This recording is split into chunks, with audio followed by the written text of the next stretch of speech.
সংবাদ সবাইকে স্বাগত জানাচ্ছি। আমি ফিরোজ তোহা। শুরুতেই সংবাদ শিরোনাম। বাংলাদেশের সর্বশেষ গুরুত্বপূর্ণ আপডেট সংবাদে আপনাকে স্বাগত। শুরুতেই সংবাদ শিরোনাম, পরে বিস্তারিত। শুরুতেই জানাবো, অন্তর্বর্তীকালীন সরকারের মেয়াদ যতটা সম্ভব কম হওয়া উচিত বলেন ডক্টর মোহাম্মদ ইউনূস। এরপর জানাবো, কুইক রেন্টালে দায়মুক্তি দেওয়া অবৈধ ছিল বলছে হাইকোর্ট। এদিকে সেই টিএনজেড অ্যাপারেলসের পরিচালক গ্রেপ্তার, বেতনের জন্য শ্রমিকদের বিক্ষোভ। গাজীপুর টিএনজেড অ্যাপারেলসের শ্রমিকদের বেতন না দিয়ে আত্মসাৎ ও টানা 3 দিন ঢাকা ময়মনসিংহ মহাসড়ক অবরোধে শ্রমিকদের উস্কানি দিয়ে জননিরাপত্তায় হুমকি এবং দুর্ভোগ সৃষ্টির অভিযোগে টিএনজেড গ্রুপের পরিচালক আব্দুল হালিমকে গ্রেপ্তার করেছে পুলিশ। জানাবো, গাজীপুরে পোশাক কারখানায় আগুন। গাজীপুরের টঙ্গীতে জাবের অ্যান্ড জোবায়ের পোশাক কারখানায় আগুন লাগার ঘটনা ঘটে। ফায়ার সার্ভিসের 2টি ইউনিটের প্রচেষ্টায় আগুন নিয়ন্ত্রণে আসে, এতে কোনো হতাহতের ঘটনা ঘটেনি। এবারে জানাবো, সিন্ডিকেট ভেঙে পুনর্গঠনের দাবি ঢাকা বিশ্ববিদ্যালয় শিবির সভাপতির। এবার ঢাকা বিশ্ববিদ্যালয়ের সর্বোচ্চ নীতি নির্ধারণী ফোরাম সিন্ডিকেট ভেঙে দিয়ে তা পুনর্গঠনের দাবি জানালো বাংলাদেশ ইসলামী ছাত্র শিবির ঢাকা বিশ্ববিদ্যালয় শাখার সভাপতি আবু সাদিক কায়েম। এবং সর্বশেষ জানাবো, গোপালগঞ্জের 3 জন সহ পশ্চিমবঙ্গে গ্রেপ্তার 8 বাংলাদেশি নাগরিককে গ্রেপ্তার করেছে ভারতের পশ্চিমবঙ্গের পুলিশ। পশ্চিমবঙ্গের খড়দহ থানায় 3টি এলাকা থেকে তাদের গ্রেপ্তার করা হয়। ভারতে অবৈধভাবে অনুপ্রবেশের অভিযোগে তাদের গ্রেপ্তার করা হয়েছে। গ্রেপ্তারের মধ্যে 3 জনের বাড়ি গোপালগঞ্জ বলে জানা গেছে। গ্রেপ্তারকৃতরা হলেন বাবলু শেখ, ফারুক শেখ, অলি শেখ, তাদের বাড়ি গোপালগঞ্জে। প্রিয় দর্শক, এতক্ষণ শুনছিলেন সংবাদ শিরোনাম, এবারে বিস্তারিত।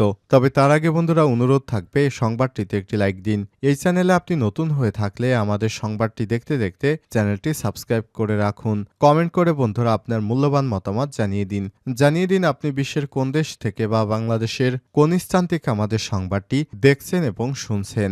এবারে বিস্তারিত।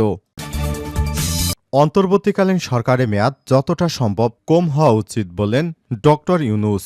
অন্তর্বর্তীকালীন সরকারের প্রধান উপদেষ্টা অধ্যাপক ডক্টর মোহাম্মদ ইউনূস বলেছেন, তার সরকারের মেয়াদ যতটা সম্ভব কম হওয়া উচিত, এ লক্ষ্যে তারা কাজ করছেন। আজারবাইজানের রাজধানী বাকুতে COP29 জলবায়ু সম্মেলনের সাইডলাইনে বুধবার 13 নভেম্বর সংবাদ সংস্থা এএফপিকে দেয়া এক সাক্ষাৎকারে ডক্টর মোহাম্মদ ইউনূস এসব কথা বলেন। নির্বাচন অনুষ্ঠান প্রসঙ্গে এক প্রশ্নে তিনি বলেন, এটি একটি প্রতিশ্রুতি যা আমরা করেছি। আমরা প্রস্তুত হওয়ার সঙ্গে সঙ্গেই আমাদের নির্বাচন হবে এবং নির্বাচিত লোকেরা দায়িত্ব পেয়ে দেশ পরিচালনা করতে পারবে। আমরা পরবর্তী সরকারের কাছে আমাদের দায়িত্ব হস্তান্তর করব। এ সময় তিনি আরো বলেন, আমরা যতদূর সম্ভব যত তাড়াতাড়ি সম্ভব আমরা নির্বাচন দেওয়ার চেষ্টা করছি। এ সময় তিনি আরো বলেন, আগে কিছু সংস্কার প্রয়োজন, সংস্কার গতি ঠিক করবে, নির্বাচন কত দ্রুত হবে। এদিকে সম্মেলনের সাইডলাইনে আয়োজিত এক যুব সমাবেশে বক্তব্য দেন ডক্টর মোহাম্মদ ইউনূস। তিনি তরুণদের উদ্দেশ্যে বলেন, তোমাদের স্বপ্ন দেখতে হবে, স্বপ্নই জীবনের সবচেয়ে বড় শক্তিশালী চালিকা শক্তি। যদি তোমরা স্বপ্ন দেখো তবে তোমাদের জীবনে একটি বড় পরিবর্তন আসবে, কিন্তু যদি স্বপ্ন না দেখো আমি গ্যারান্টি দিতে পারি তা কখনোই হবে না। গত 5 আগস্ট শেখ হাসিনা সরকারের পতনের পর ডক্টর মোহাম্মদ ইউনূসের নেতৃত্বে অন্তর্বর্তীকালীন সরকার গঠিত হয়। এরপর ভবিষ্যতে ফ্যাসিস্ট প্রতিরোধ এবং দেশ সুষ্ঠুভাবে পরিচালনায় সংস্কারের দাবি ওঠে। জুলাই গণঅভ্যুত্থানের চেতনায় সব খাতে সংস্কারের কমিশন গঠন করে সরকার। এদিকে আওয়ামী লীগ, বিএনপি সহ বিভিন্ন রাজনৈতিক দল দ্রুত নির্বাচনের দাবি জানিয়ে আসছে।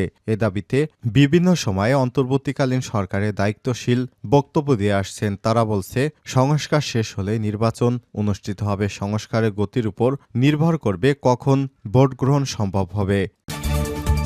কুইক রেন্টালে দায়মুক্তি দেয়া অবৈধ ছিল, হাইকোর্ট। কুইক রেন্টাল সংক্রান্ত বিদ্যুৎ ও জ্বালানির দ্রুত সরবরাহ বৃদ্ধি বিশেষ বিধান আইন 2010-এর 9 ধারায় দায়মুক্তির বিধান অবৈধ ছিল। বৃহস্পতিবার বিচারপতি ফারা মাহবুব ও বিচারপতি দেবাশিস রায় চৌধুরী হাইকোর্ট বেঞ্চ এ রায় দেয়। কুইক রেন্টাল সংক্রান্ত বিদ্যুৎ জ্বালানি দ্রুত সরবরাহ বৃদ্ধি বিশেষ আইন 2010-এর 9 ধারায় দায়মুক্তি কেন অবৈধ এবং অসাংবিধানিক ঘোষণা করা হবে না তা জানতে চেয়ে রুলের শুনানি শেষে শেষে গত 7ই নভেম্বর বৃহস্পতিবার রায়ের দিন ধার্য করে হাইকোর্ট আদালতে রিটের শুনানি করেন ডক্টর শাহদিন মালিক। সঙ্গে ছিলেন ব্যারিস্টার সিনথিয়া ফরিদ। বিদ্যুৎ ও জ্বালানি দ্রুত সরবরাহ বৃদ্ধি বিশেষ আইন 2010 এর 9/6 ধারা অনুযায়ী কুইক রেন্টাল বিদ্যুৎ কেন্দ্রের কোনো কার্যক্রম নিয়ে প্রশ্ন তুলে আইনগত ব্যবস্থা নেওয়ার জন্য আদালতে আবেদন বা মামলা করা যাবে না। এই ধারা দুটি চ্যালেঞ্জ করে দায়ের করা রিটের উপর প্রাথমিক শুনানি শেষে গত 2 সেপ্টেম্বর বিচারপতি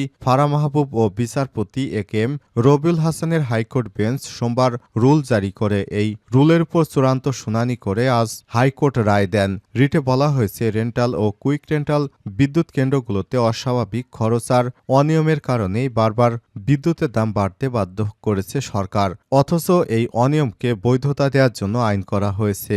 ভবিষ্যতে এসব অনিয়মের কোনো বিচারও চাওয়া যাবে না। এটা জনস্বার্থ বিরোধী এবং সংবিধানের সঙ্গে সাংঘর্ষিক। রুল জারির পর ডক্টর শাহদিন মালিক সাংবাদিকদের জানান, বিদ্যুৎ ও জ্বালানি দ্রুত সরবরাহ বৃদ্ধি বিশেষ বিধান আইন 2010 সাধারণত কুইক রেন্টাল আইন নামে পরিচিত। আইনটির 6-2 উপধারা 9 নম্বর ধারার সাংবিধানিক বৈধতা চ্যালেঞ্জ করেছি। 6 ধারায় বলা হয়েছে, জ্বালানিমন্ত্রী তার একক বিবেচনায় কোনো একক ব্যক্তি বা কোম্পানির সঙ্গে আলাপ আলোচনা করে তার সঙ্গে বিদ্যুৎ উৎপাদনের চুক্তি স্বাক্ষর করতে পারবেন। এখানে মন্ত্রীর একক বিবেচনায় যাকে ইচ্ছে যত টাকার ইচ্ছে চুক্তি করার ক্ষমতা দেওয়া হয়েছে। যার আইনটি 9 নম্বর ধারায় বলা আছে, কাকে চুক্তি দেওয়া হয়েছে, কত টাকার চুক্তি দেওয়া হচ্ছে, সব ব্যাপারে প্রশ্ন তুলে আদালতে শরণাপন্ন হওয়া যাবে না। দুটি ধারাই সংবিধানের লঙ্ঘন বলে উল্লেখ করেন এই আইনজীবী। ফলে বিগত সরকার আমলে কুইক রেন্টালের পাওয়ার প্লান্টের নামে রাষ্ট্রের হাজার হাজার কোটি টাকা নষ্ট হয়েছে। সেই টিএনজেড অ্যাপারেলসের পরিচালক গ্রেপ্তার। গাজীপুরের টিএনজেড অ্যাপারেলস শ্রমিকদের বেতন না দিয়ে অর্থ আত্মসাৎ ও টানা 3 দিন ঢাকা ময়মনসিংহ মহাসড়ক অবরোধ, শ্রমিকদের উস্কানি দিয়ে জননিরাপত্তায় হুমকি ও দুর্ভোগ সৃষ্টির অভিযোগে টিএনজেড গ্রুপের পরিচালক আব্দুল হালিমকে গ্রেপ্তার করেছে পুলিশ। বুধবার 13 নভেম্বর বিকেলে তাকে আদালতের মাধ্যমে কারাগারে পাঠানো হয়েছে। গ্রেপ্তার মোহাম্মদ আব্দুল হালিম 48, চট্টগ্রামের হালিশহর এলাকায় মৃত আব্দুস সাত্তারের ছেলে। গাজীপুর মহানগর পুলিশের উপপুলিশ কমিশনার অপরাধ উত্তর নাজির আহমেদ বিষয়টি নিশ্চিত করেছেন।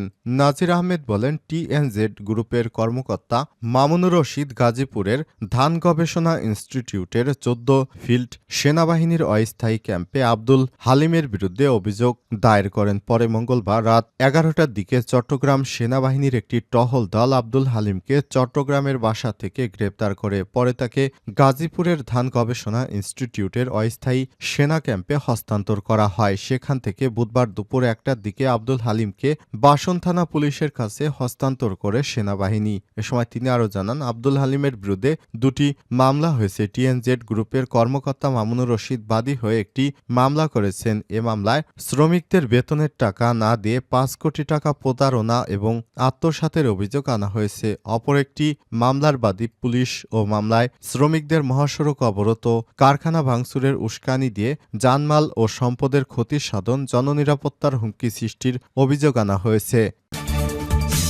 গাজীপুরে পোশাক কারখানায় আগুন। গাজীপুরের টঙ্গীতে জাবের অ্যান্ড জোবায়ের পোশাক কারখানায় আগুন লাগার ঘটনা ঘটে। ফায়ার সার্ভিসের 2টি ইউনিট এর প্রচেষ্টায় আগুন নিয়ন্ত্রণে আসে। এতে কোনো হতাহতের ঘটনা ঘটেনি। বৃহস্পতিবার 14 নভেম্বর সকালে 10:15টার দিকে টঙ্গীর পাগার এলাকায় এই ঘটনা ঘটে। টঙ্গী ফায়ার সার্ভিসের senior station officer Mohammad Shahin Alam বিষয়টি কালবেলাকে নিশ্চিত করেছেন।